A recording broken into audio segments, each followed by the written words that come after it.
Assalamualaikum warahmatullahi wabarakatuh. Bismillah, alhamdulillah, wassalatu wassalamu ala rasulillah wa ala alihi wa sahbihi wa mawalah. La hawla wa la quwwata illa billah. Yang terhormat Kepala Sekolah SDN 04 Petanjungan, beliau Bapak Edi Sucipto SPTSD. Yang saya hormati serta saya banggakan teman-teman guru di lingkungan SDN 04 Petanjungan. Syukur alhamdulillah kita panjatkan gerak ilahi Robbi bahwa pada kesempatan pagi hari ini kita dapat berkumpul bersilaturahim dalam sebuah agenda acara penyampaian aksi nyata diseminasi tentang budaya positif di SDN 04 Petanjungan.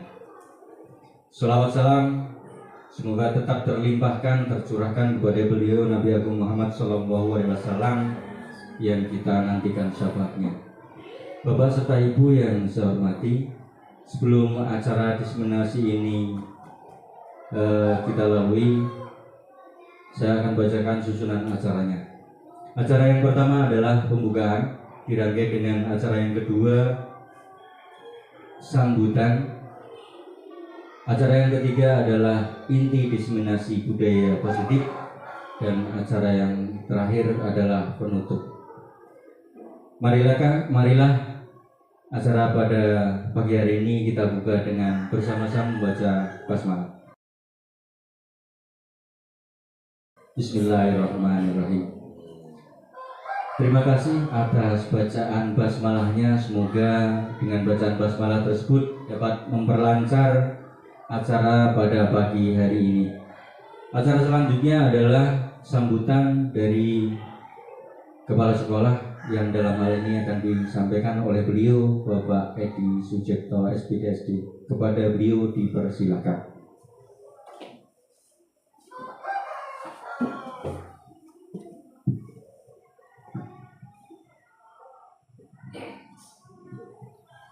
Assalamualaikum warahmatullahi wabarakatuh. Bismillahirrahmanirrahim. Allahumma shalli ala Muhammad wa ala ali Muhammad. Yang saya hormati segenap Bapak Ibu guru SD Petanjungan, marilah kita bersama-sama panjatkan puji syukur kehadirat Allah Subhanahu wa taala, di mana pada siang hari ini, tepatnya di hari Senin tanggal 26 Agustus 2024, kita bersama-sama berkumpul dalam rangka aksi nyata diseminasi budaya positif dari Bapak Haryanto selaku calon guru penggerak SD 04 Petanjungan. Semoga kegiatan ini bisa berjalan dengan lancar dan bisa membawa manfaat, baik manfaat untuk pribadi Pak Haryanto maupun manfaat bagi para guru SD 4 Petanjungan, sehingga bisa membawa SD 4 Petanjungan ini ke arah yang lebih baik, lebih maju, dan juga dapat meningkatkan prestasi dan dapat meningkatkan pula proses pembelajaran di masing-masing guru. Salawat serta salam semoga selalu tercurah kepada Nabi Muhammad SAW yang senantiasa kita harapkan syafaatnya. Bapak Ibu yang saya hormati, aksi nyata ini adalah satu bentuk penerapan dari materi apa yang diajarkan dari calon guru penggerak, begitu ya Pak? Iya. Yang ini diwujudkan dalam bentuk diseminasi. Kalau istilah dulu itu tutor sebaya, artinya teman satu SD sama-sama guru, itu berarti sebaya untuk bisa menularkan ilmunya untuk bareng-bareng nanti agar bisa menghasilkan atau membuahkan sebuah proses pembelajaran yang lebih baik, kira-kira seperti itu. Jadi yang pertama saya ucapkan pada Bapak Arianto yang saat ini sedang melaksanakan kegiatan calon guru penggerak, saya ucapkan selamat berjuang. Selamat berjuang, selamat belajar. Semoga pada kesempatan yang baik ini adalah sebuah kesempatan untuk bisa meraih ilmu yang ke depan diharapkan lebih baik, sehingga peningkatan mutu pendidikan di SD 4 Petanjungan ini juga akan lebih baik. Disusul nanti untuk semua guru, semoga bisa mengikuti jejak Pak Arianto, dan terutama seperti Pak Eko ini yang sudah menjadi PP, ya, menjadi pengajar praktik yang itu menjadi pendamping dari guru penggerak. Ini lebih baik dan akan lebih lengkap, karena nantinya dari Pak Eko dan Pak Arianto ini nanti bisa membimbing rekan-rekan yang lain untuk bersama-sama menjadi guru penggerak, sehingga nanti bisa seragam, bisa menelurkan guru-guru yang berkualitas. Itu. Jadi yang pertama saya ucapkan selamat berjuang dan belajar, semoga sukses dan sekali lagi bisa membawa manfaat. Yang selanjutnya, kami selaku orang yang dituakan hanya bisa mendoakan, mengiringi dengan segala doa dan restunya. Semoga yang pertama panjenengan semua diberi satu kesehatan. Yang kedua, aturlah waktu sebaik mungkin, karena kegiatan calon guru penggerak ini bukanlah kegiatan yang ringan, tapi betul-betul menguras tenaga, menguras energi, pikiran, waktu, juga biaya.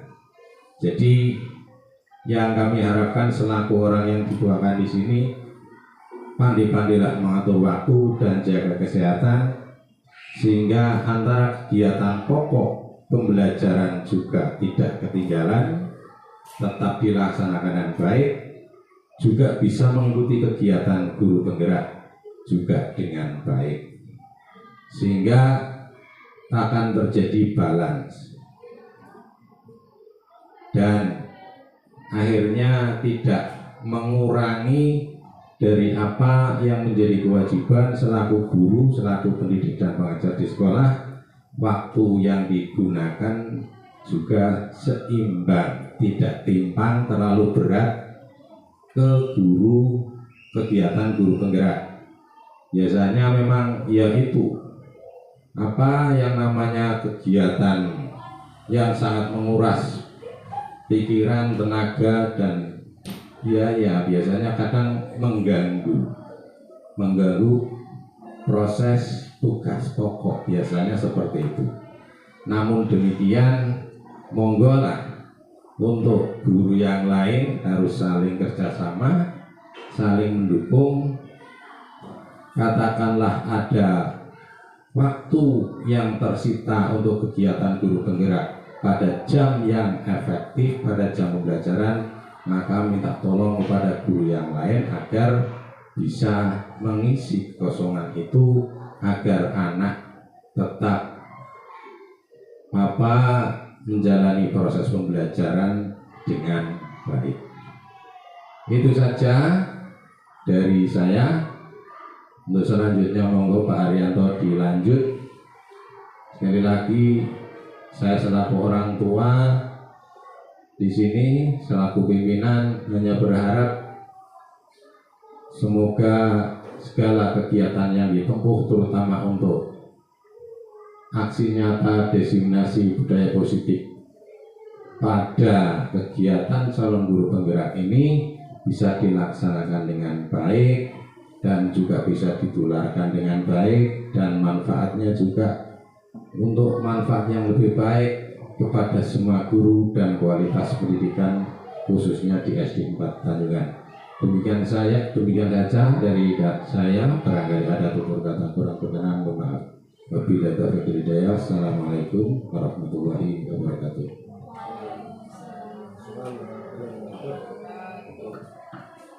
Disampaikan terima kasih. Semoga apa yang beliau ucapkan kepada kita dapat melaksanakan dengan baik. Bapak Ibu, untuk selanjutnya adalah acara inti aksi nyata diseminasi budaya positif di SDN 04 Petanjungan yang dilaksanakan tepat hari ini Senin tanggal 26 Agustus tahun 2024.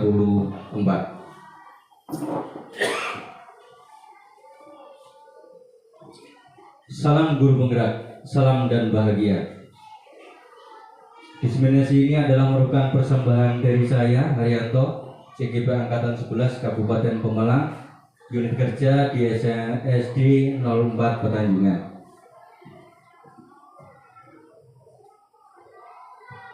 Sebelum kita ke diseminasi, alangkah lebih baiknya jika kita mengadakan sebuah kesepakatan forum di sini.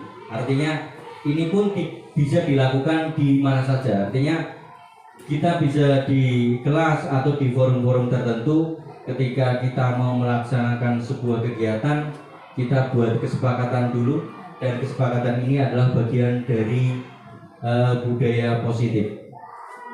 Jadi nanti di forum ini saya harapkan panjenengan bisa berpartisipasi aktif dalam forum. Artinya menyampaikan hal-hal sesuatu yang ada di unek-unek panjenengan terkait dengan apa yang saya sampaikan nanti. Kemudian yang kedua, menjadi pendengar yang baik. Artinya ketika ada yang berbicara satu, yang lain mohon untuk mendengarkan. Yang ketiga, menghargai siapapun.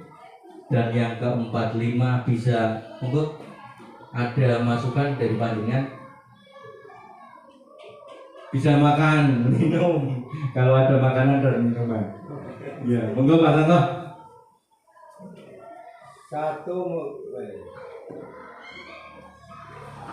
Satu, berprestasi aktif dalam forum, menjadi pendengar yang baik, menghargai siapapun, tidak memotong pembicaraan Orang lain, peserta lain, atau oke, siap. tidak memotong pembicaraan lain. Tidak memotong pembicaraan orang lain.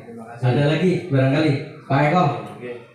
Untuk yang selanjutnya mungkin HP di silent ya Pak nggih, untuk kelancaran forum ini agar bisa berjalan dengan baik. Oke, siap, HP di silent.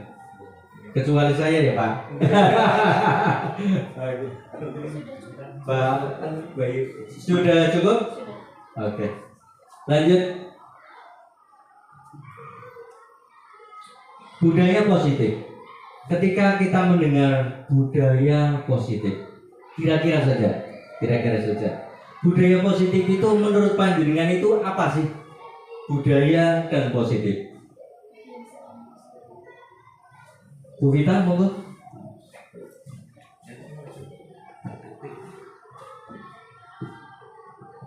Budaya positif menurut saya itu kebiasaan positif yang harus kita lakukan. kebiasaan positif yang harus kita lakukan. Ada yang lain, Bu Ayu, Pak Bayu? Monggo. Kalau menurut saya budaya positif itu berarti kebiasaan yang baik. Kebiasaan yang baik. Yang harus kita biasakan dilakukan. Ya. Yang lain Pak Santo barangkali. Budaya positif sama mungkin ya pengertiannya, atau kebiasaan-kebiasaan yang kita lakukan atau harus kita lakukan. Oke, kebiasaan-kebiasaan yang harus kita lakukan. Betul sekali Bapak Ibu, bahwa budaya positif adalah budaya itu adalah kebiasaan. Positif jelas hal positif. Kemudian budaya juga adalah sebuah nilai. Berarti kebiasaan atau nilai.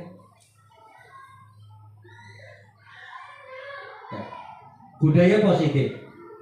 Di sini bahwa budaya positif adalah sebuah perwujudan dari nilai dan keyakinan universal yang diterapkan di sekolah, yaitu sebuah kebiasaan baik yang diterapkan di sekolah. Sama berarti panjenengan sudah tahu budaya baiknya. Cuman budaya baik itu biasa dilakukan di sekolah atau tidak? Gitu. Pertanyaannya adalah itu. Kemudian dalam menciptakan budaya yang positif di sekolah, guru perlu menerapkan berbagai nilai positif untuk menciptakan lingkungan yang aman untuk belajar. Tentu karena budayanya adalah budaya positif, tentu nanti akan menimbulkan efek pada kenyamanan siswa dalam melakukan pembelajaran atau belajar. Budaya positif juga diterapkan di sekolah adalah merupakan salah satu wujud dari visi guru. Seperti yang kemarin dalam pertemuan yang sebelumnya, seorang guru harus memiliki sebuah visi. Nah, di visi itu di dalamnya adalah mencakup budaya positif. Di antaranya misalkan saya ingin siswa saya atau peserta didik saya menjadi siswa yang disiplin. Disiplin adalah bagian dari itu. Maka budaya positif adalah merupakan perwujudan dari visi guru terhadap muridnya. Budaya positif yang diterapkan di sekolah harus menjadi suatu pembiasaan sehingga mendorong murid untuk melakukan dengan kesadaran diri tanpa paksaan. Karena sebuah budaya atau kebiasaan, maka pelaksanaan kebiasaan itu haruslah adalah merupakan sesuatu yang timbul dari dirinya. Artinya bahwa sesuatu yang dilakukan tidak karena pujian orang, tidak karena takut dihukum dan sebagainya. Oleh karena itu, kebiasaan ini adalah kebiasaan yang muncul dari diri siswa. Kalau di sekolah diri siswa. Kalau kita bermasyarakat, yuk muncul dari diri kita sendiri.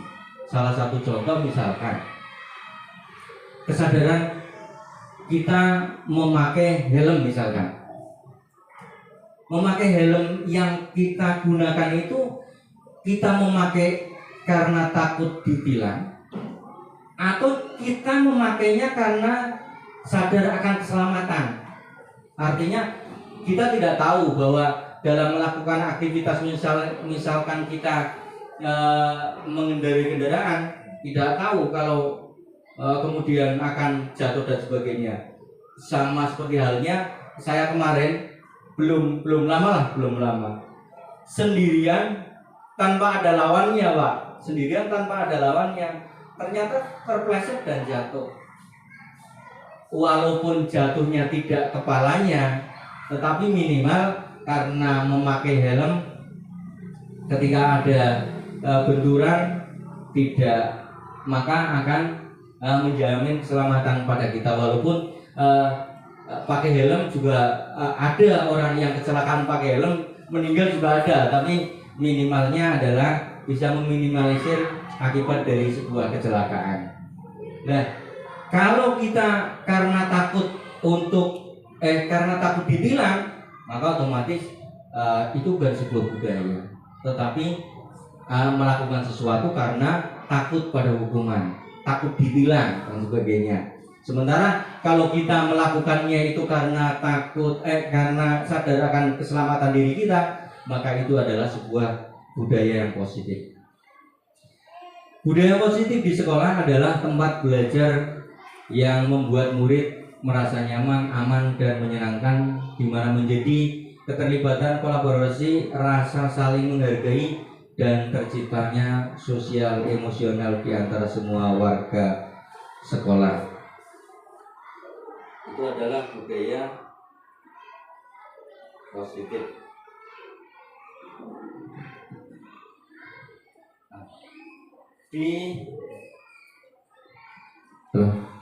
Di budaya positif, untuk melaksanakan budaya positif, maka kita harus melaksanakan 5 poin berikut. Yang pertama adalah disiplin positif. Yang kedua ada motivasi perilaku manusia. Kemudian yang ketiga ada keyakinan kelas atau keyakinan sekolah. Yang keempat ada posisi kontrol restitusi. Dan yang kelima adalah segitiga restitusi. Lanjut disiplin positif. Lanjut disiplin positif yang pertama. Disiplin positif. Mungkin ketika panjenengan melihat disiplin positif, tadi budaya positif. Kalau sekarang yang disiplin positif, Bapak Ibu, ada gambaran apa? Disiplin dengan positif. Moga barangkali ada pendapat. Disiplin dan positif. Disiplin positif. Bu Ayu, tepat waktu. Disiplin positif menurut saya itu tepat waktu. Tepat waktu. Bu Vita, barangkali ada pendapat yang lain. Pak Bayu, Pak Eko, enggak. Ya, untuk di lingkungan kelas mungkin disiplin membersihkan kelas dengan piket kelas gitu, seperti itu. Enggak, Pak. Sekitar berpendapat disiplin positif artinya bagaimana bisa menegakkan dan mempertahankan kedisiplinan itu sehingga disiplin bisa dilaksanakan dengan baik. Terima kasih. Matur nuwun. Disiplin adalah merupakan penegakan sebuah disiplin dengan baik, ngeten Pak. Yeah. Betul sekali bahwa disiplin positif adalah perilaku baik, tepat waktu ya di dalamnya. Piket kelas juga di dalamnya. Melaksanakan sebuah kebiasaan baik juga. Disiplin positif adalah perilaku disiplin. Yang jelas perilaku disiplin macam-macam tadi. Ada tepat waktu disiplin di antaranya, piket di antaranya. Yang motivasinya berasal dari dalam diri siswa bukan karena hukuman atau hadiah. Lagi-lagi kaitannya dengan motivasi yang intrinsik. Jadi munculnya disiplin itu adalah muncul dari diri, bukan dari hal yang lain atau bukan eksternal karena hal eksternal. Misalkan saya melakukan sebuah siswa datang ke sekolah tepat waktu karena takut dihukum gurunya misalkan, atau karena takut terlambat pelajaran dan sebagainya. Tapi kaitannya eh, disiplin yang ini positif adalah disiplin yang muncul karena dalam dirinya, bukan karena hukuman atau karena pujian misalkan di agar supaya dipuji oleh gurunya bahwa menjadi anak yang disiplin dan sebagainya. Tapi disiplin itu lebih dari muncul dari dalam diri siswa itu. Maka disiplin positif merupakan suatu cara penerapan disiplin yang mengajarkan anak bertanggung jawab dengan menumbuhkan kesadaran diri berdasarkan nilai yang dia yakini. Saya meyakini atau merupakan sebuah kesepakatan awal, saya akan datang tepat waktu misalkan. Itu adalah sebuah kesepakatan yang muncul dari dirinya. Karena kesepakatan itu muncul dari dirinya, maka dia pun akan melakukan sesuai dengan kesepakatan. Bukan karena disiplinnya, bukan karena nanti kalau tidak disiplin nanti akan dihukum dan sebagainya. Itu adalah merupakan disiplin, bagian dari disiplin positif. Disiplin positif lebih ke arah disiplin diri yang dapat mengontrol diri dalam melakukan segala tindakan.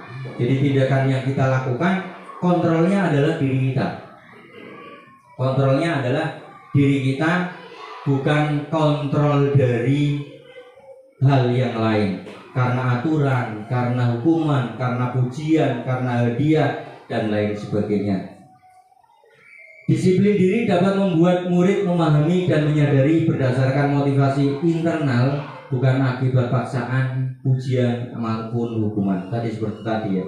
Jadi melakukan disiplin muncul dari dirinya dan bukan karena dipuji oleh orang lain, karena ada hukuman, karena berupa peraturan misalkan. Karena disiplin mungkin kalau kita cermati bahwa disiplin lebih mengarah kepada menaati sebuah aturan. Menaati sebuah aturan, di mana aturan biasanya ada hukumannya atau sanksinya. Jadi ketika seseorang tidak melakukan aturan atau seseorang melanggar sebuah aturan, maka akan ditegakkan dengan menggunakan hukuman. Tetapi disiplin yang dimaksud di sini adalah menjalankan sebuah peraturan, dasarnya adalah dari diri kita, bukan karena hukumannya. Seperti tadi misalkan memakai helm, bukan karena ditilangnya. Misalkan helmnya juga dipakai di pedesaan misalkan, ya karena keselamatan dirinya. Kalau takut pada ditilang, otomatis pada saat di lingkungan desanya ketika mengendarai kendaraan tidak memakai helm, justru memakainya helm ketika ke kota misalkan, itu adalah ciri bahwa pemakaian helm adalah karena hukuman, dan itu adalah bukan disiplin yang positif. Tapi rata-rata melakukan disiplin itu kayak karena hukuman, takut tadi helm karena takut ditilang dan sebagainya. Melalui disiplin positif tersebut, maka seorang siswa bisa menjalankan profil sebagai profil pelajar Pancasila, beriman, bertakwa kepada Tuhan Yang Maha Esa, dan berakhlak mulia. Jadi keterkaitan dengan disiplin ini adalah masuk ke dalam ranah profil pelajar Pancasila, di mana disiplin masuk ke dalam dimensi-dimensi yang ada di dalam profil pelajar Pancasila. Satu contoh misalkan beriman dan bertakwa kepada Tuhan Yang Maha Esa, dengan disiplin itu maka seseorang dapat melaksanakan ajarannya, kewajibannya timbul dari dirinya, bukan timbul karena hukuman, takut nerakanya nanti dan sebagainya.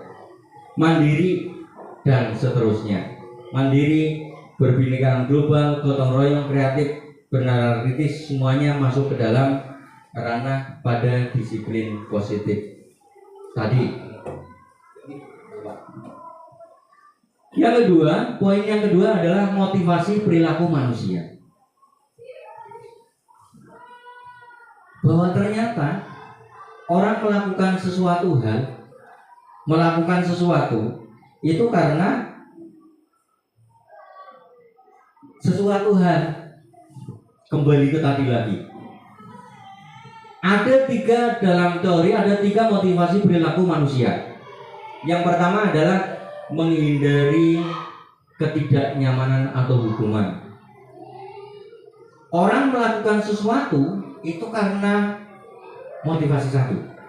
Jadi karena hukuman, karena tidak nyaman, dia tidak nyaman, maka dia melakukan itu. Atau yang kedua, mendapatkan imbalan atau penghargaan dari orang lain.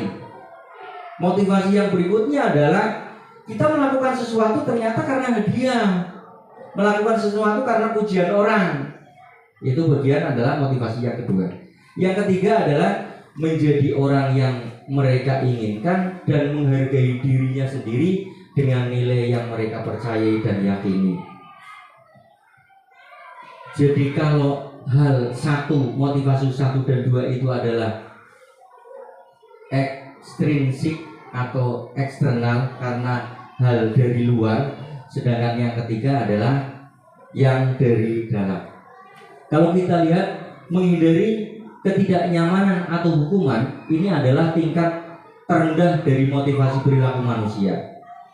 Jadi melakukan sesuatu tapi karena tidak nyaman terhadap aturan, melakukan sesuatu karena hukuman. Saya kalau terlambat dihukum berdiri misalnya, kalau ada hukuman yang seperti itu. Disiplin yang saya lakukan berangkat paginya karena pinjernya Pak, tes sprintnya. Masalahnya tes sprintnya kalau saya terlambat nanti TKTK. Kalau TKTK sertifikasinya tidak keluar misalkan. Itu adalah bagian dari motivasi paling rendah itu Pak, paling rendah. Makanya kemudian prakteknya ke sekolah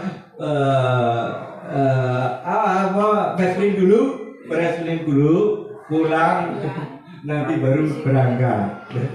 Itu ada perilaku yang itu, dan itu ternyata adalah motivasi paling rendah.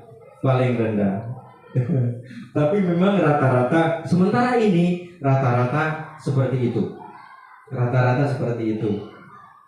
Termasuk diantaranya mungkin saya itu ya Pak. Yang kedua, biasanya orang yang motivasi perilakunya untuk menghindari hukuman atau ketidaknyamanan akan bertanya, apa yang akan terjadi bila saya tidak melakukannya? Kalau saya nanti absennya telat terus, apa yang terjadi? Oh, tidak keluar tunjangan ya. Begitu. Atau itu sebenarnya berarti apa ya, kebiasaan itu atau yang dilakukan itu adalah sebenarnya adalah untuk menghindari sesuatu, menghindari hukuman. Salah satunya itu. Kemudian yang berikutnya adalah permasalahan yang mungkin muncul dan pengaruh pada mereka secara fisik, psikis atau tidak terpengaruh kebutuhan mereka. Bila mereka tidak melakukan tindakan tersebut, nah, jadi saya tidak akan mendapatkan sesuatu jika saya tidak melakukan itu, maka saya akan melakukan itu. Itu berarti, bukan disiplin. Ini adalah motivasi orang, Mbak. Motivasi orang melakukan sesuatu. Saya akan melakukan sesuatu yang pertama alasannya, Mbak. Alasan motivasinya satu karena hukuman. Monggo. Tadi. Dan ini adalah bagian dari budaya positif tadi nantinya. Itu yang satu, poin satu. Poin berikutnya, menghindari mendapatkan imbalan atau penghargaan dari orang lain. Jadi motivasi kita melakukan sesuatu itu karena ingin imbalan atau penghargaan atau hadiah. Satu tingkat di atas motivasi yang pertama tadi. Nah tadi berarti karena hukuman berarti paling rendah. Berarti itu tadi diletakkan paling atas tapi sebenarnya paling rendah.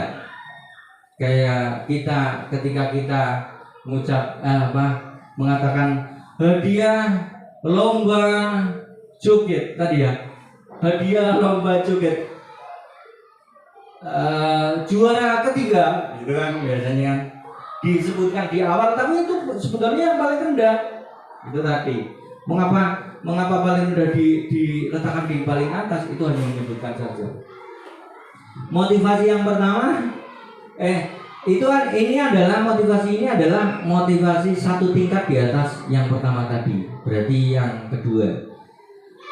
Di sini orang berperilaku untuk mendapatkan imbalan dan penghargaan dari orang lain. Berarti melakukan sesuatu karena imbalan. Misalkan itu sering terjadi kepada bapak ibu yang tabaktu. Isyo berangkat karena honornya. Termasuk mungkin saya ketika P3 baru, saya berangkat terus karena honornya. Jadi menjadi gurunya belum mendarah daging, Mas. Bukan panggilan jiwa. Tapi saya panggilan jiwa. Bukan panggilan jiwa. Panggilan jiwa. Solusi.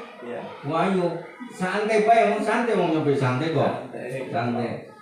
Saya tidak seperti yang lain koyo kainnya menopor nih. Formal sekali. Saya udah formal-formalan. Yang penting saya bisa menyampaikan ini selesai. Iya. Jadi ketika ada hal pertanyaan, mau ditanyakan. Kalau saya bisa jawab, kalau tidak nanti tak lempar ke Pak Eko. Sedih dengarnya.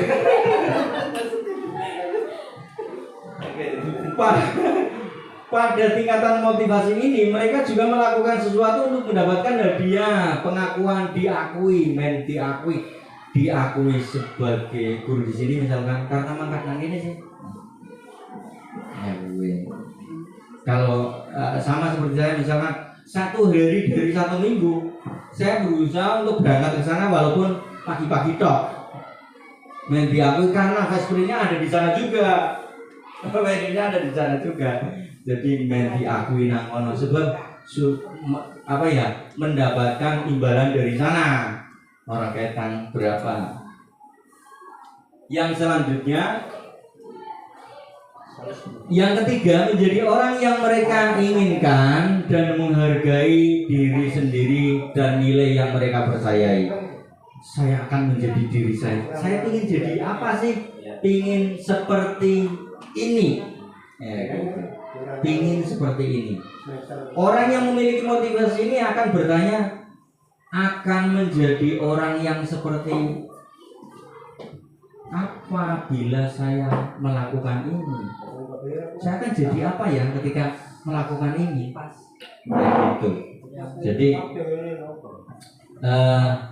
dan ini adalah merupakan jenis motivasi yang paling tinggi. Motivasi ini adalah motivasi yang akan membuat seseorang memiliki disiplin positif karena motivasi perilakunya bersifat internal bukan eksternal. Jadi motivasinya dari dalam dirinya, bukan karena sesuatu hal yang lain tadi. Nanti panjenengan bisa milih pinginnya yang seperti apa. Walaupun itu layak dilakukan oleh orang, karena itu hasil teori, itu adalah hasil sebuah penelitian. Orang tujuannya masih ngomong 3 ini loh, yang 3 ini ya. Kalau kita orang ya pasti bisa melakukan ini. Iya, bisa melakukan itu karena motivasinya nomor 1. Walaupun orang nanti kayak jembatan Pak, kayak jembatan. Artinya motivasi saya pertama yang awal 1, saya melakukan ini karena takut hukuman. Setelah berikutnya karena imbalan. Karena kelamaan kebiasaan Pak menjadi motivasi yang dari dirinya. Dilalah satu kebiasaannya biasanya akan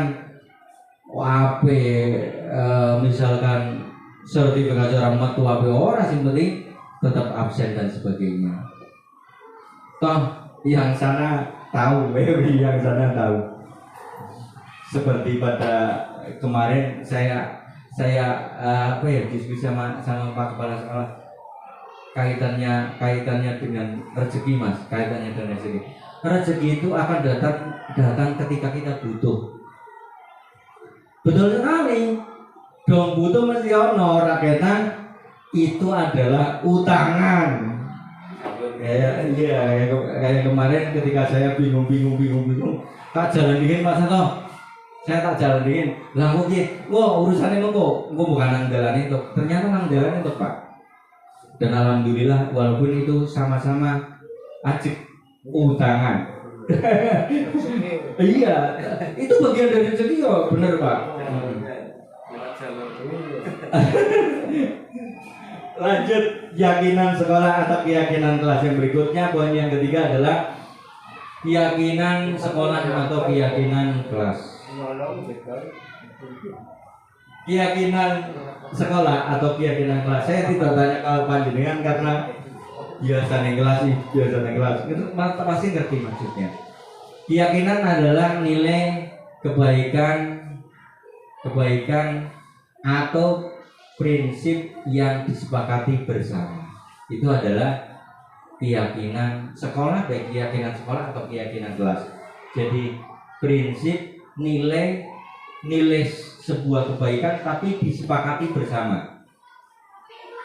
Beda keyakinan dengan aturan. Nanti ada berbeda keyakinan dengan aturan. Kalau aturan itu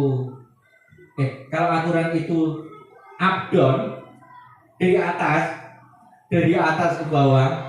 Jadi misalkan ini sekolah, saya buat peraturan sekolah, yang buat gurunya, kepala sekolahnya, diberlakukan untuk siswanya, untuk gurunya. Berarti kebijakan itu dari atas.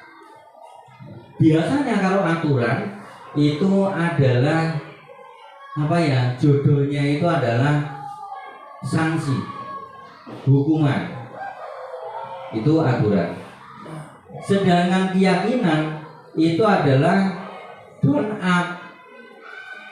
Iya, dari bawah ke atas, usulan atau sebuah usulan kemudian disepakati bersama. Dilarang mengambil punya orang lain misalkan. Ada salah satu yang mengusulkan itu, kemudian jadilah sebuah kesepakatan. Setelah jadi kesepakatan, maka itu akan dijalankan bersama, tapi atas dasar keyakinan pribadi masing-masing. Di kelas, di sekolah. Kalau keyakinan kelas yaitu kesepakatan seperangkat aturan kelas yang telah disepakati bersama. Kalau keyakinan kelas berarti kesepakatan bersama antara siswa dengan guru yang nanti akan dijalankan secara bersama. Ada sanksinya apa tidak? Ada sanksinya apa tidak? Ada hukumannya apa tidak? Kalau sebuah keyakinan biasanya konsekuensinya adalah memperbaiki keyakinan yang dilanggar. Salah satu contohnya, bila ada seorang siswa yang terlambat padahal di situ keyakinannya tidak boleh terlambat masuk kelas, maka nanti sanksinya adalah di hari-hari berikutnya itu akan memperbaiki itu yang tadinya terlambat menjadi tidak terlambat. Keyakinan kelas guru berperan dalam mewujudkan terbentuknya keyakinan kelas atau sekolah atau kelas dengan adanya kesepakatan antara guru dengan murid. Berarti ditawarkan kepada siswa, kita buat keyakinan kelas yuk, misalnya. Itu saya dulu lihat Mas Eko dulu pertama. Keyakinan kelas apa? Pada waktu itu saya tidak tahu mendiseminasinya saja. Waktu itu saya tidak memperhatikan, Mas, bingung. Iya. Tapi ternyata setelah masuk ke dalamnya luar biasa. Sama ketika seperti ini. Di samping ini saya mau sambil cerita. di 1.4 kemarin itu ada pertanyaan, apakah motivasi Anda menjadi guru penggerak itu pertama dengan sekarang sudah berubah? Ya, sudah berubah. Jelas sudah berubah. Asik benar ternyata. Di guru penggerak itu asik benar. Asli benar. Apalagi ketemu dengan guru TK. Apalagi ketemu dengan guru TK, oh lebih asik lagi. Lebih asik lagi. Ketemu guru SMP, SMA tidak begitu asik, tapi ketemu dengan guru TK lebih asik. Ini nanti diupload Pak, jadi nanti ngerti juga sana. Ya, Pak Santo ketemu dengan guru TK asik. Walaupun itu hanya satu saat, asik, lebih asik di guru penggerak itu benar-benar asik. Walaupun awal mulanya mau di guru penggerak itu motivasinya sebenarnya kan kalau saya biar PBG-nya gratis seperti Mas Eko. Tapi begitu masuk ke situ asik, apalagi ketika ruang kolaborasi ya, di diskusi itu di kelas saya itu rata-rata melebihi setengah jam, Mas. Iya, jadi 19.30 harusnya kan 21.45, itu bisa jam 10, bisa jam 10.15, bisa nambah. Kadang-kadang pasiennya bingung, ini mau berhenti apa tidak? Masih asik Pak, permasalahannya. Iya, yakinan kelas. Keyakinan kelas atau sekolah berupa pernyataan-pernyataan universal yang mudah diingat dan dipahami dan harus diterapkan di lingkungan sekolah. Jadi kata-katanya adalah kata-kata yang ringkas, yang mudah dipahami dan biasanya berupa kata-kata yang abstrak.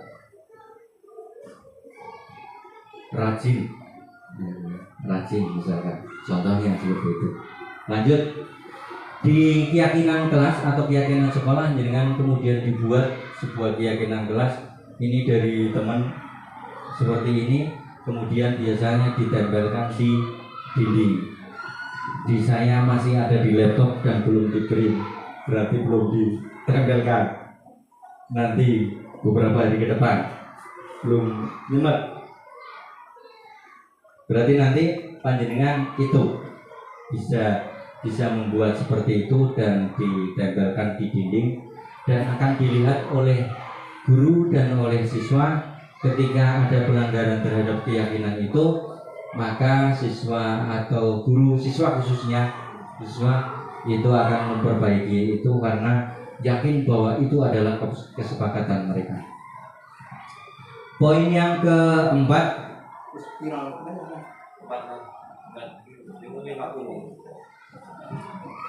kebutuhan dasar manusia. Kebutuhan dasar manusia. Dan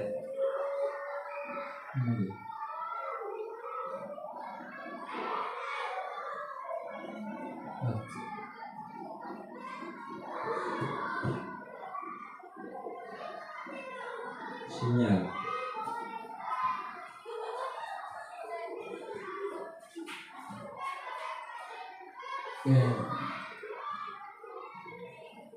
Kebutuhan dasar manusia.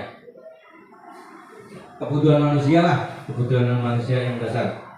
Ketika panjenengan melihat kebutuhan dasar manusia, nanti dulu lah.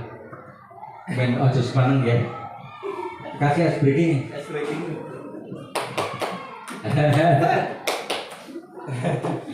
Ice breakingnya yang sederhana saja. Tetapi ini adalah memicu konsentrasi kita. Jadi ada pagi, siang, malam. Pagi, siang, malam. Ya, kalau pagi berarti tepuk 1 kali. Siang, malam setengah.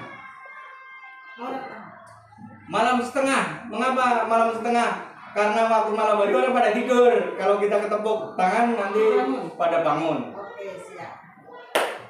Pagi, siang, malam.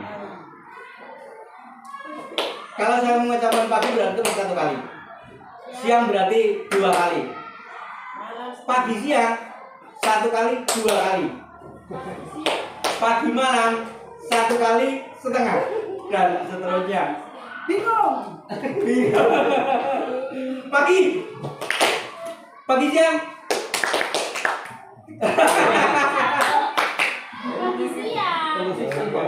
Pagi, satu lagi. Pagi, malam. Oke, sip, berarti juara.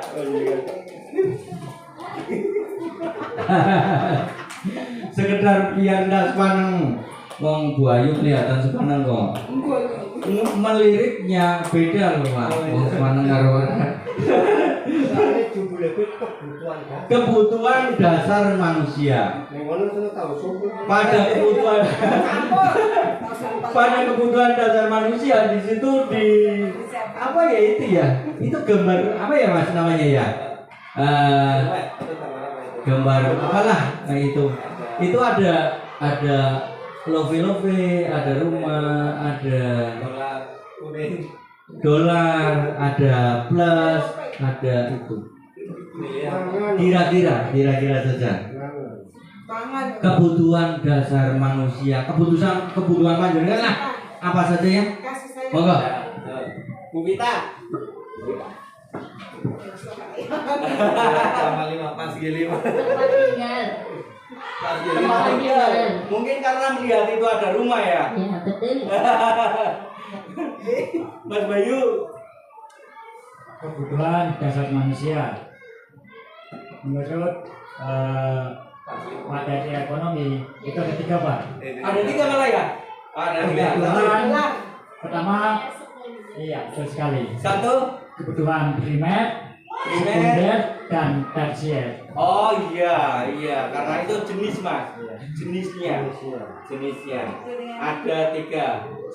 Primer, sekunder, tersier. Primer Ada kebutuhan dasar primer Mas ini. Primer. Ini berarti primer. primer itu ada 3 Pak. Primer ada 3 lagi. 1. Sandang, pangan, papan. Sandang, pangan, papan. Iya, oke. Ekonomi, oke. Bu Ayu yang lebih biasanya butuh dan tidak butuh karena jauh antara butuh. Tapi kebutuhan saya dasar manusia itu cinta dan kasih sayang. Cinta dan kasih sayang. Kayaknya kok enggak seperti Selanjutnya ini. prakteknya ya. Iya. Selanjutnya saya kebutuhan dasar manusia ya kesenangan Pak. Manusia butuh senang juga. Kesenangan, cinta juga. Cinta. Banyak melu. Ya kan cinta harus itu. Cinta harus senang. Cinta dan kasih sayang.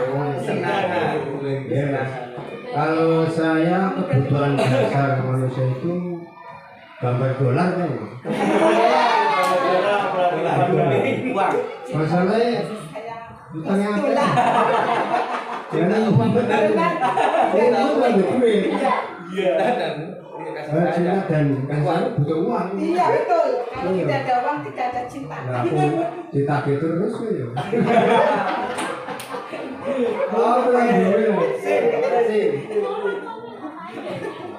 Terima kasih Bapak Ibu. Variatif ternyata. Ada dari Mas Bayu bahwa menurut ekonomi kebutuhan itu ada 3, primer, sekunder, tersier. Kalau ini kebutuhan dasar manusia berarti primer. Primer pun ada 3, pangan, sandang, papan. Oke, masuk dalamnya. Bu Vita malah justru apa tadi? Rumah tempat tinggal. Rumah tempat tinggal. Padahal sudah punya rumah tempat tinggal ya Pak. Iya, berarti rumah tempat tinggal sudah tidak butuh sebetulnya. Bu Ayu malah justru cinta dan kasih sayang. Sesuai, tapi betul sesuai Pak. Bu Ayu itu seperti itu mengatakan itu sesuai. Mengapa? Karena suaminya memang jauh, jadi malah butuh cinta dan kasih sayang. Pak Santo malah justru butuh pada dolar uang. Kurang apa sih Pak? Oh, tangan. Pak Eko kasih sayang, kesenangan dan kasih sayang. Kesenangan dengan kasih sayang apa kesenangan? Oh, kesenangan saja. Berarti memang Mas Eko itu berarti belum senang dari dulu. Itu kesenangan. Masa kecil kurang bahagia.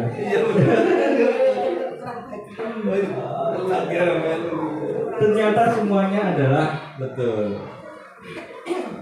Apa kui? Dalam ilmu psikologi nih Mas, tinjauannya. Jadi tinjauannya bukan dari ekonomi. Kalau ekonomi ya oke, 3. Dalam ilmu psikologi, kebutuhan dasar manusia sangat mempengaruhi karakter, perilaku, dan tindakan seseorang. Karena kebutuhannya, dia berperilaku seperti itu. Contoh, butuh kasih sayang berarti perilakunya adalah Bayu menjeng dan bagaimana gitu. Yang butuh kepada uang misalnya Pak Santo berarti sergap mencari uang berarti bekerja, tekun bekerja. Yang butuh kesenangan berarti cari yang senang.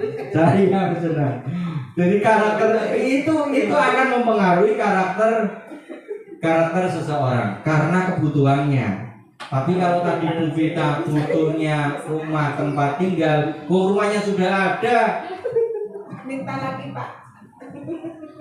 minta lagi. Ternyata pingin membangun rumah di samping rumah atau rumah di dalam rumah Pak. Rumah di atas rumah. Rumah di atas rumah. Oh iya, rumah di atas rumah berarti rumah tingkat. Ingin membuat rumah sendiri karena sementara masih bareng-bareng. Butuh Pak butuh Kebutuhan dasar saya. butuh kesenangan karena mau makan terus. Nah, ada lagi itu berarti butuh kesenangan karena sering tidak nyaman di rumah. Tidak nyaman di rumah berarti butuh kesenangan dan kesenangannya itu ada di luar. Malah bahaya nih Mas. Bahaya. Iya, bahaya. Oke, lanjut. Kebutuhan dasar manusia dapat diartikan sebagai unsur yang diperlukan manusia. Perlu kasih sayang, perlu uang, perlu rumah tempat tinggal, perlu kesenangan untuk mempertahankan keseimbangan fisiologis dan psikisnya. Iya, seimbang. Mengapa butuh kesenangan di luar? Karena di rumah tidak senang. Mengapa butuh kasih sayang? Karena suaminya tidak ada di rumah. Suaminya pergi bekerja, maksudnya tidak di rumah. Itu maksudnya pergi bekerja. Butuh sandang, papan, pangan. Mas Bayu butuh kasih sayang dong ini Mas. Harusnya. Iya. perlu sentuhan dan sebagainya. Ternyata 5 kebutuhan dasar manusia itu kebutuhan dasar itu ada 5 kebutuhan dasar manusia. Kesenangan betul sekali tadi. Tapi yang pertama adalah bertahan untuk hidup. Kebutuhan bertahan untuk hidup itu ya pangan, makan. Saya makan untuk bertahan hidup. Kasih sayang dan rasa diterima. Kasih sayang, kesenangan dia, penguasaan ya, penguasaan. Kemudian butuh juga kebebasan. Tadi butuh uang berarti ikutnya ke kebutuhan bertahan hidup ya, bertahan hidup. Atau kesenangan juga tidak apa-apa, kesenangan juga tidak apa-apa, macam-macam kan. Ketika dapat uang bisa nyaur utang tadi karena masalah, berarti menjadi senang. Nah, gitu. Kalau Pak Eko berarti di rumah dimarahi keluar ketemu Bu Ayu menjadi senang. Nah, gitu. Kebebasan. Oh, jangan kebebasan. Kebebasan berarti kebablasan. Oke, lanjut. Ketika seorang murid melakukan suatu perbuatan yang bertentangan dengan nilai-nilai kebajikan, ada seorang murid sing melakukan sesuatu yang tidak baik, maka atau melanggar peraturan. Hal ini sebenarnya dikarenakan mereka gagal memenuhi kebutuhan dasar manusia. Jadi, mengapa melakukan sesuatu yang melanggar aturan atau mengapa melakukan sesuatu yang tidak baik? Itu dikarenakan dia belum bisa memenuhi kebutuhannya. Kebutuhannya tentang apa misalkan? Tentang makan, apapun yang dilakukan agar dapat mendapatkan makanan misalkan. Nanti ada contohnya. Kalau sempat nanti ada contohnya. Di kasus, misalkan ada sebuah kasus. Ini ceritanya Ibu Zuleha, guru kelas, wali kelas 9H. Harusnya jangan 9H ya. Kelas 5 lah, kelas 2 lah, kelas 2 atau kelas 1 sedang bingung menghadapi ulah salah satu murid di kelasnya, namanya Tommy Jebrik itu, tombol Tommy. Beberapa anak telah mengeluhkan bahwa Tommy yang seringkali meminta bekal makan siang mereka dengan paksa direbut. Jika Anda menghadapi situasi seperti Ibu Zuleha, apa yang akan Anda lakukan? Menurut Anda kira-kira apa alasan Doni melakukan hal itu? Alasannya, ya ada seorang anak kelas 2 lah, kelas 2 namanya. Kelas 2 sering merebut bekal makanan temannya. Kira-kira alasannya apa melakukan itu? Untuk yang tepat, guru kelas 2. Karena ini adalah kasus kelas 2. Kira-kira apa Bu? Monggo. Ayo. Guru kelas 2. Oke, saya coba untuk menjawab. Namanya Tommy Bu. Ya. Untuk kasusnya Tommy ini kan meminta merebut paksa ya Pak. Merebut paksa makanan temannya. Iya. Yang pertama saya panggil dulu Pak. Iya. Terus saya tanyakan. Ini alasannya. Kira-kira alasannya Doni sih. Tommy harusnya alasannya Tommy melakukan itu apa? Mengapa dia meminta bekal temannya secara paksa? Kira-kira saja. Kalau kita hubungkan dengan kebutuhan dasar manusia. Mungkin dia tidak membawa uang jajan seperti itu. Bisa? Ya, mas itu aja. Oke. Bu, kita coba. Kira-kira saja. Ini 5 pas ini. Kurang perhatian dari orang tua bisa juga karena mungkin anak tersebut tidak membawa bekal karena ya orang tuanya kurang perhatian, akhirnya melakukan tindakan yang tidak diperbolehkan seperti merebut makanan orang. Oke, sip. Kalau menurut saya ada dua kemungkinan Pak. Dua kemungkinan. Yang pertama, Tommy tidak membawa bekal karena mungkin orang tuanya lupa atau pernah ya. Iya, tidak mau bekal. Akhirnya merebut bekal milik temannya. Iya. Kemungkinan yang kedua, ini berkaitan dengan kesenangan. Si Tommy kemungkinan tidak senang dengan bekal yang dia bawa. Anak-anak kelas rendah biasanya tidak suka sayur. Nah, iya. Akhirnya karena dia melihat lauk punya temannya lebih enak, mungkin akhirnya meminta dengan paksa bekal milik temannya. Oke, siap. Pak Santo, coba Pak. Ada seorang Tommy, namanya Tommy, kelas 2, itu sering meminta paksa bekal temannya. Kira-kira menurut panjenengan apa alasan Tommy melakukan itu?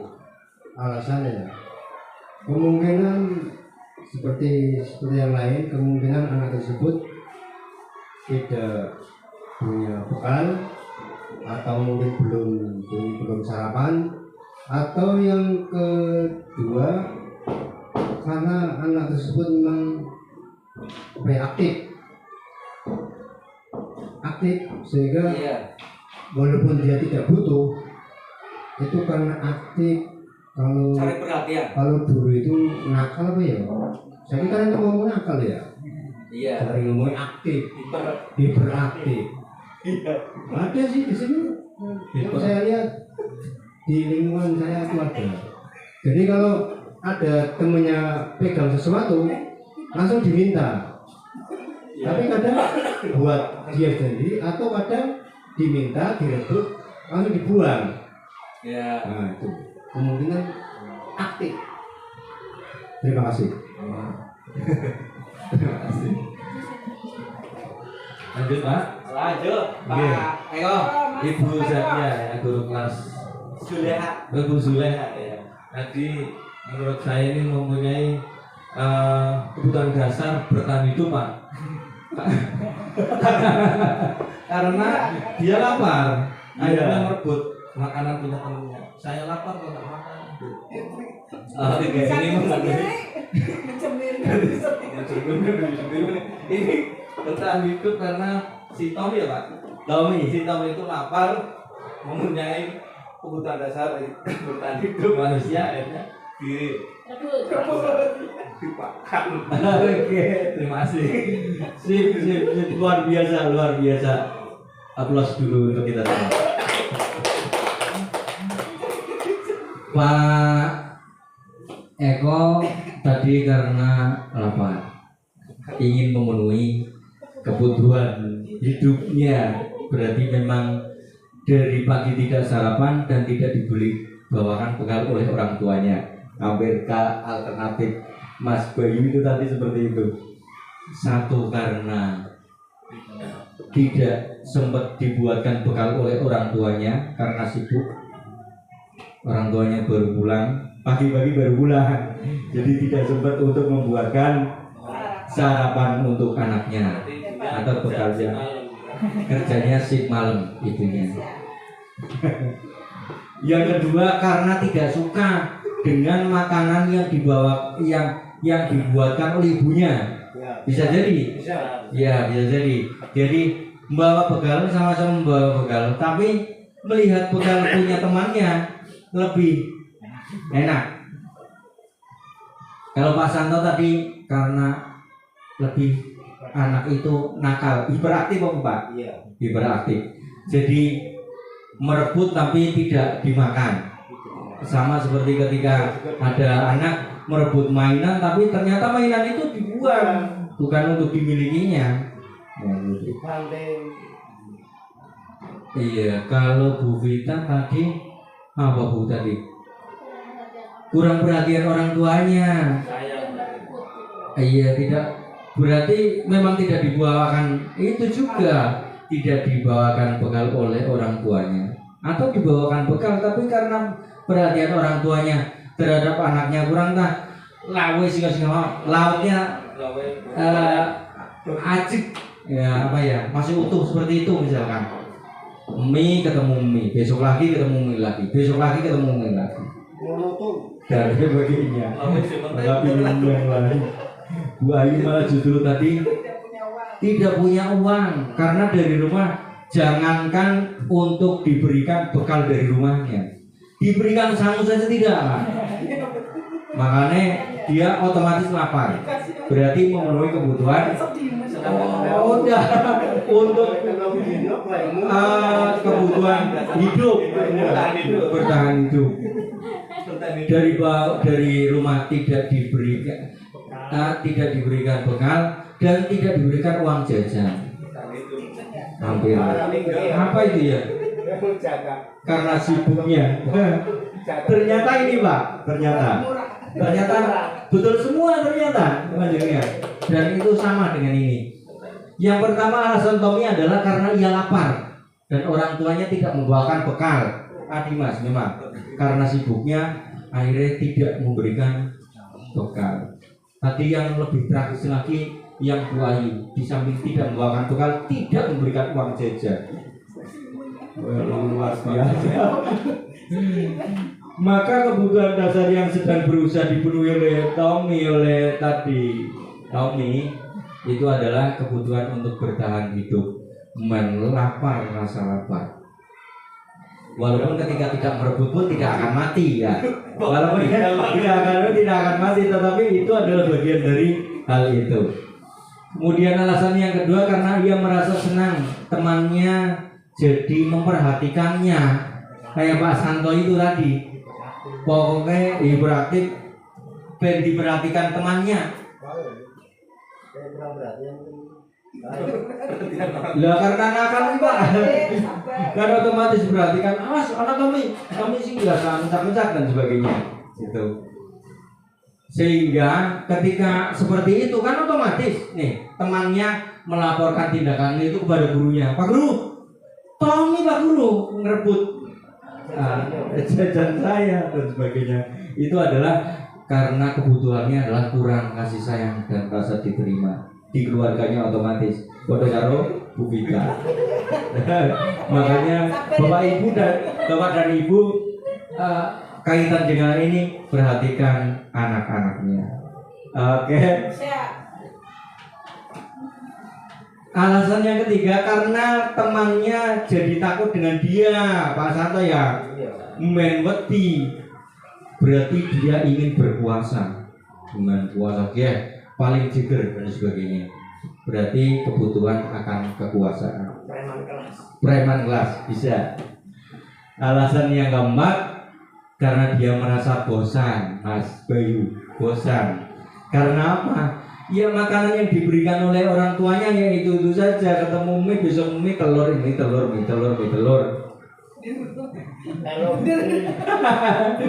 Sehingga pingin bebas. Oh ternyata temannya bukan mie, pakainya ayam, makanya merebut ayam. Padahal itu bisa disiasati dengan bertukar bekal, walaupun susah juga. Ketika bertukar bekal, yang itu pinginnya yang ini tak mau yang itu, hebat, angel kan? Susah. Itu.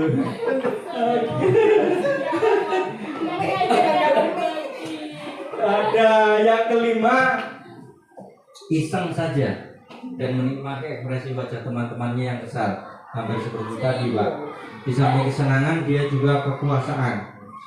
Senang temannya menderita, kesenangan. Itu tadi yang kebutuhan yang menurut kebutuhannya butuh kesenangan itu bahaya, iya. Karena ternyata butuh kesenangan itu ternyata kok iseng Mas, iya. Iseng di luar. Itu bahaya. Lanjut posisi kontrol restitusi. Satu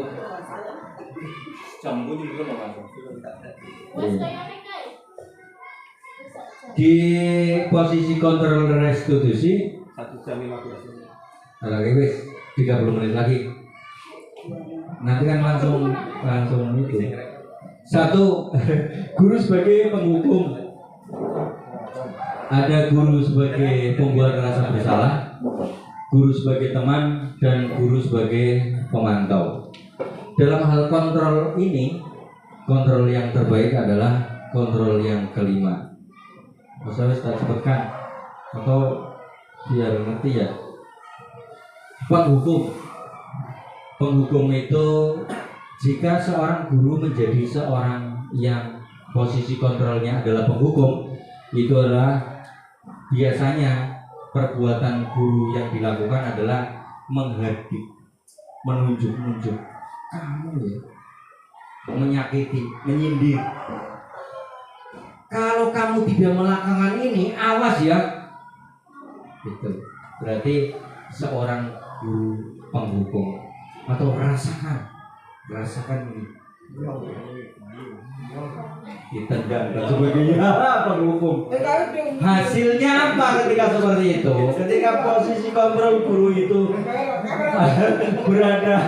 berada pada posisi di penghukum, maka hasilnya adalah memberontak anaknya. Sebetulnya, cuman kan tidak berani menyalahkan orang lain.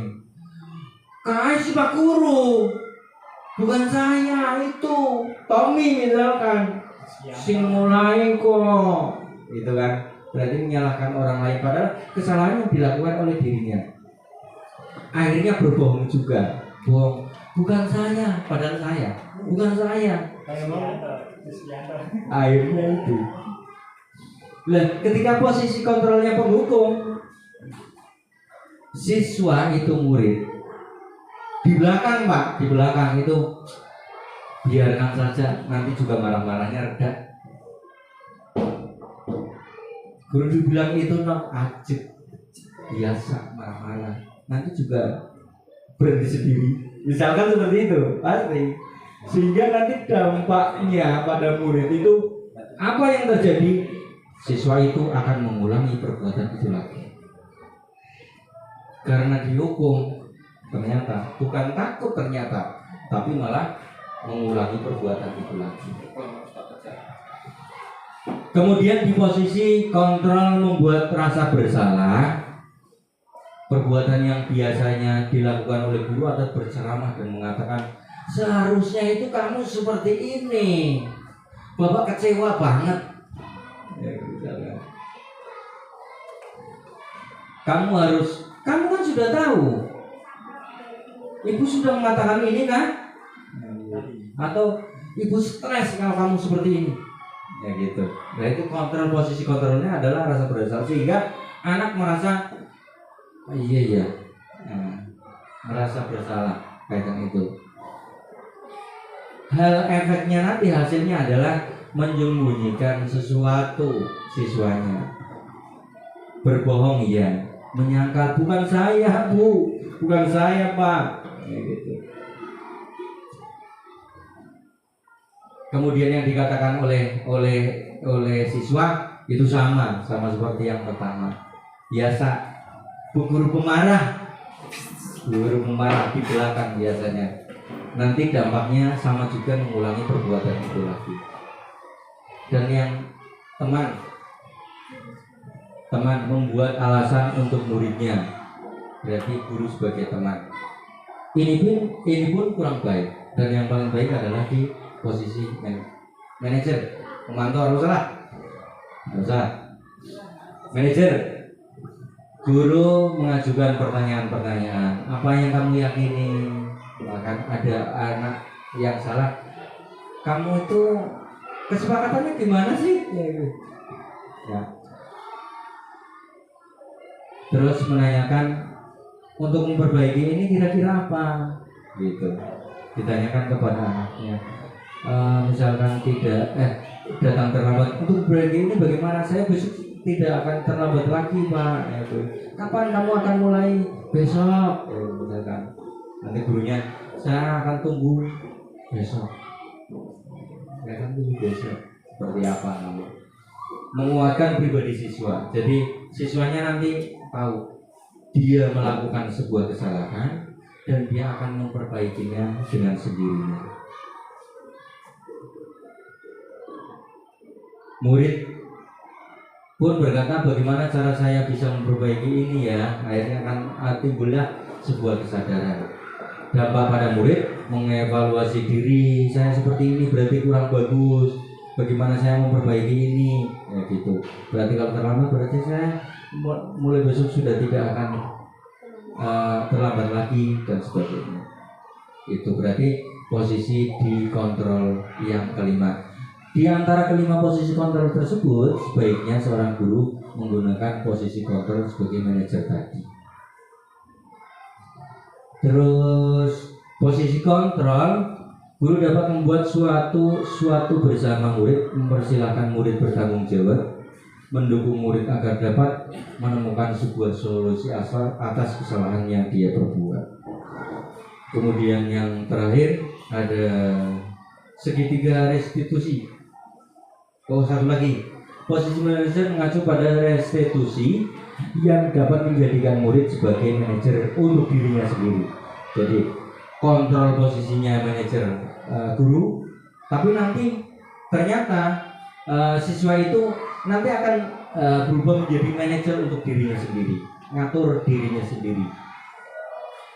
Dengan tadi menanyakan ini saya salah, bagaimana saya memperbaiki itu, kan sama artinya, sama dengan gurunya.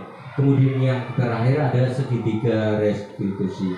Kalau segitiga itu segitiga, restitusi. Saya tidak tanyakan itulah. Mari kayak mikir, buahnya bayangnya sematan mikir sih.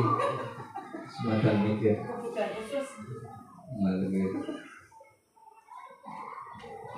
Berpikir besar dan kecil.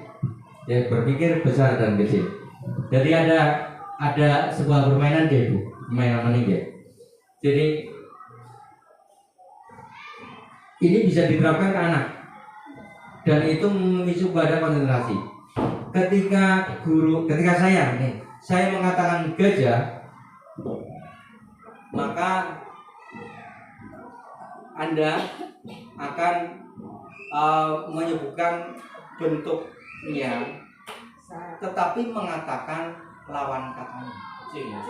Gajah kecil, semut besar seperti ini, semut besar, gajah kecil, semut besar, gajah kecil, semut besar. Coba ya, gajah kecil, semut besar.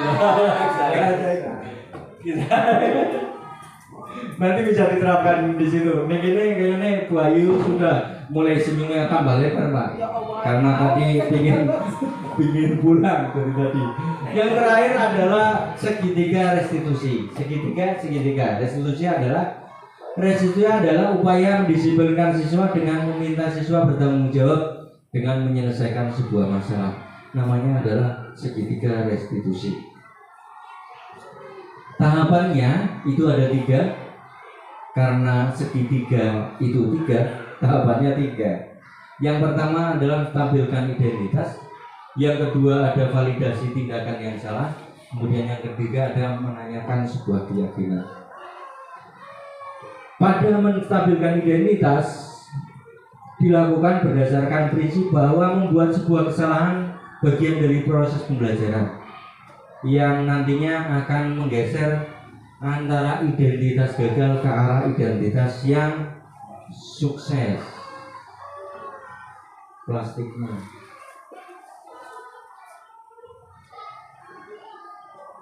pada menstabilkan identitas ini, guru bisa menanyakan berbuat salah itu, mengatakan ya, berbuat salah itu adalah hal yang manusiawi kok.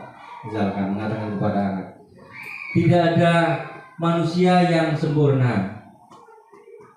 Kita pasti bisa menyelesaikan masalah ini, begitu. Sehingga nanti anak tersadar walaupun melakukan sebuah kesalahan, dia akan menyadari hal itu.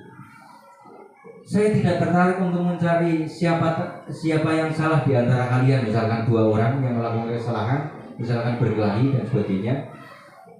Tapi saya lebih tertarik untuk menyelesaikan masalah saja.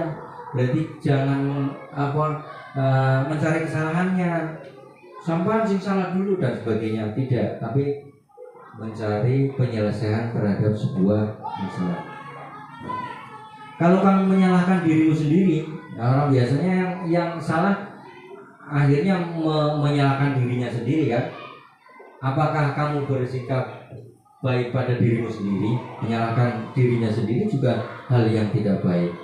Yang kedua,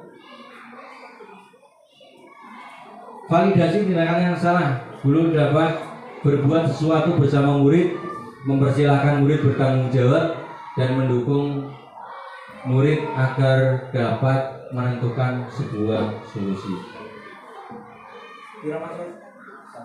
jam 24, 25. Kemudian yang terakhir ada menanyakan keyakinan dilakukan dengan memberi pernyataan-pernyataan bermakna kepada murid atau anak untuk memunculkan motivasi secara intrinsik sehingga mampu mengaitkan keyakinannya dengan tindakan yang salah yang dilakukannya.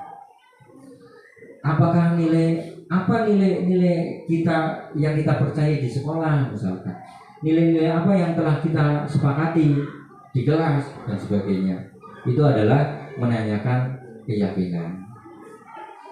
Lanjut. Nah, selesai Bapak Ibu. Berarti ini selesai. Dan yang terakhir, saya ingin panjenengan merefleksikan kegiatan hari ini, dari tadi awal sampai hari ini. Saya ada refleksi dengan model Six Thinking Hat. Topi 6 topi tentang satu merah, menggambarkan perasaan. Ada biru itu kesimpulan, putih pengalaman, kuning hal positif, hijau ide apa yang muncul, kemudian yang hitam adalah kendala. Panjenengan saya tawari satu topi saja. Refleksi tentang kegiatan hari ini, tentang terserah satu berarti nanti bisa merah, bisa kuning, bisa hijau, bisa hitam. Silakan dimulai dari Bu Ayu, dan tidak harus kalau yang pertama kemudian memilih yang merah, tapi kalau memang panjenengan adalah orang yang memiliki perasaan yang tinggi, monggo silakan pilihlah topi merah. Monggo Bu Ayu, pilih yang mana? Saya akan memilih red, merah, tentang perasaan. Iya. Silakan.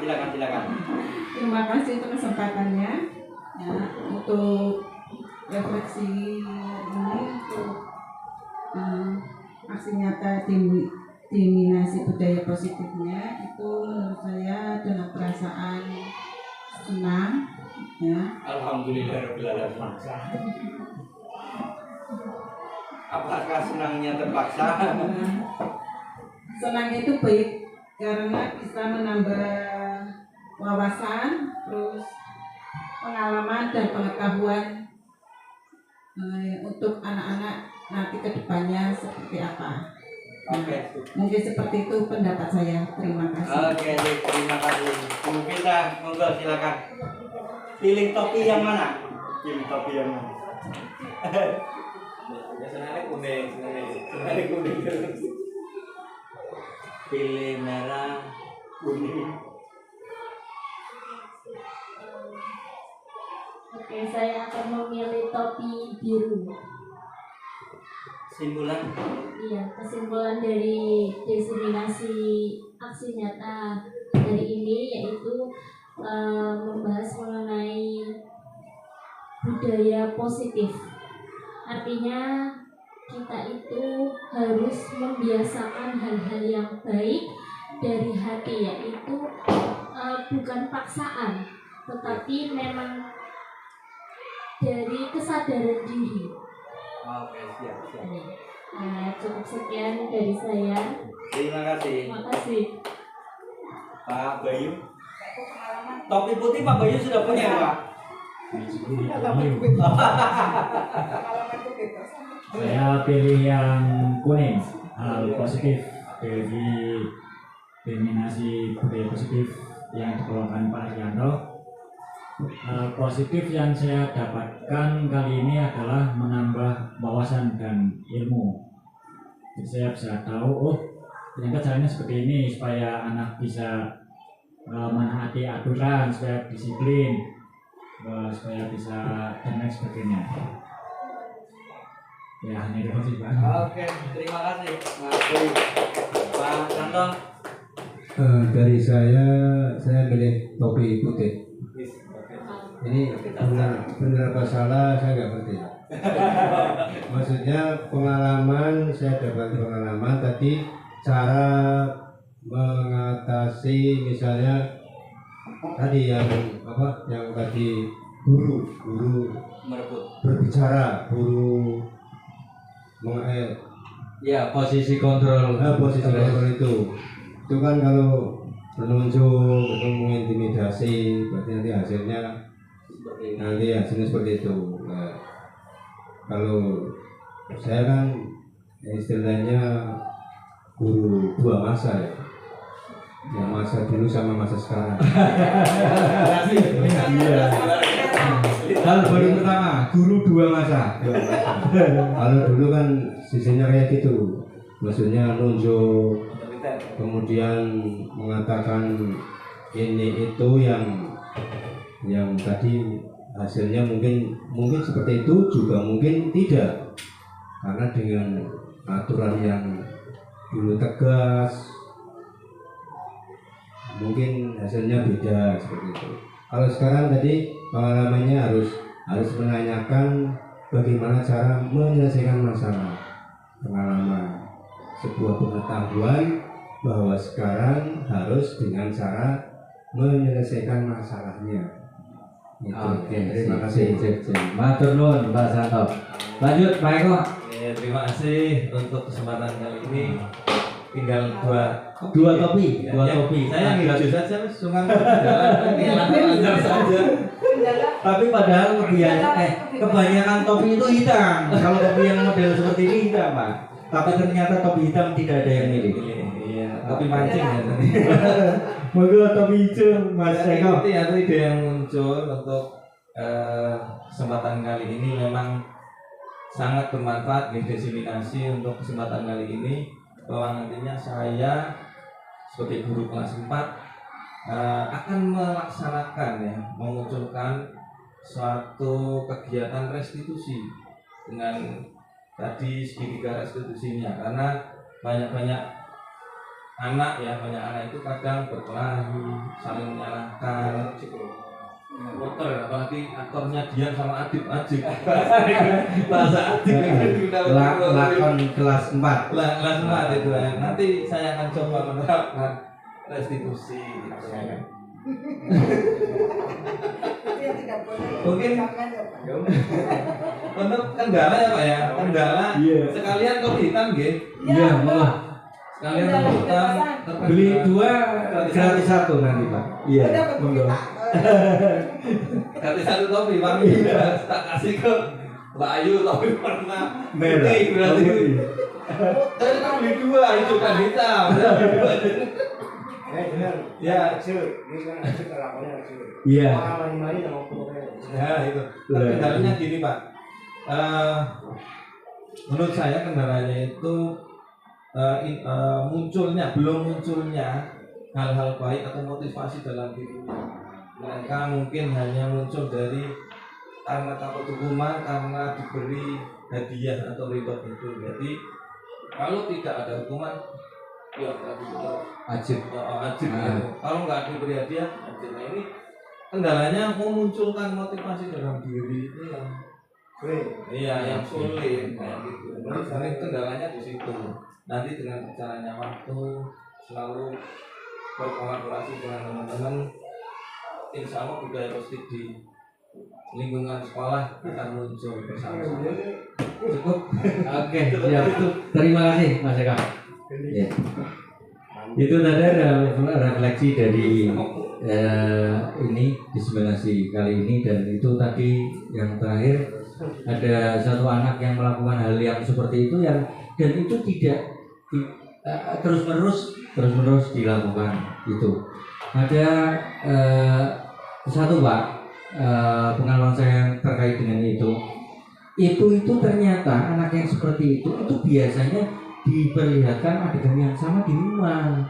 Nek nakal yo kakaknya memang nakal sama adiknya, sehingga itu terus ada di pikirannya, sehingga pelampiasannya ada di sini. Sama dengan anak yang mengucapkan kata-kata kasar itu karena ternyata di rumahnya ayah atau ibunya melakukan itu. Lingkungannya sudah bersih. Iya, termasuk lingkungannya.